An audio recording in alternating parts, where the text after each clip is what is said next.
Hello and welcome back to another video. In this video I will make a battle axe 3D model for game.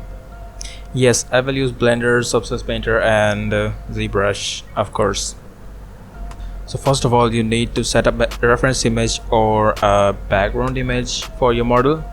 After setting up the reference image, start blocking out the model and do not put too much details on that.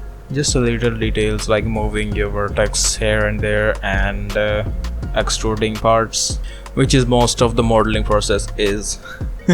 For the handle, I will use cylinder extrude it according to the shape. Yes, pretty easy, don't you see?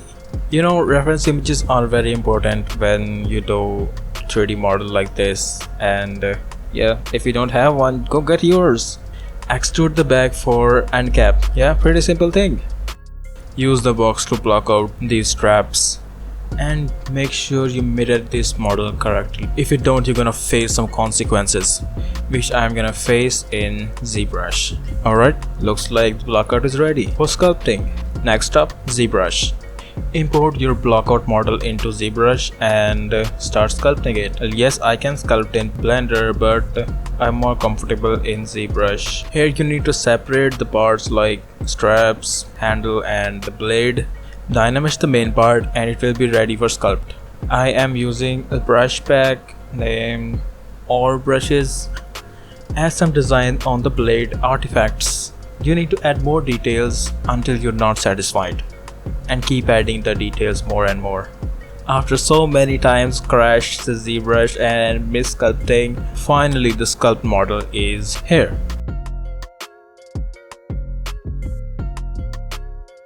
Next section, pre-topologize.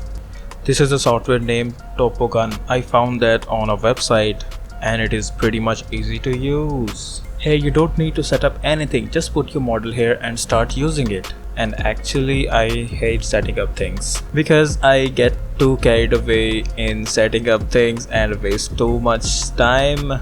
It is more clean, easy to use, not too many tools, so you don't lost in details. Very important pro tip, make sure your name sequence is right.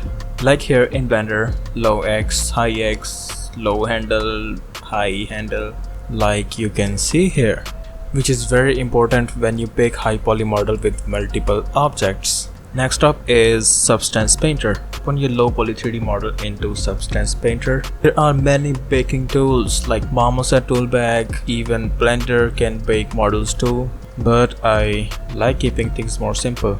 Now that our model is open in Substance Painter, you load the model here and set max frontal distance to about 0.26 actually.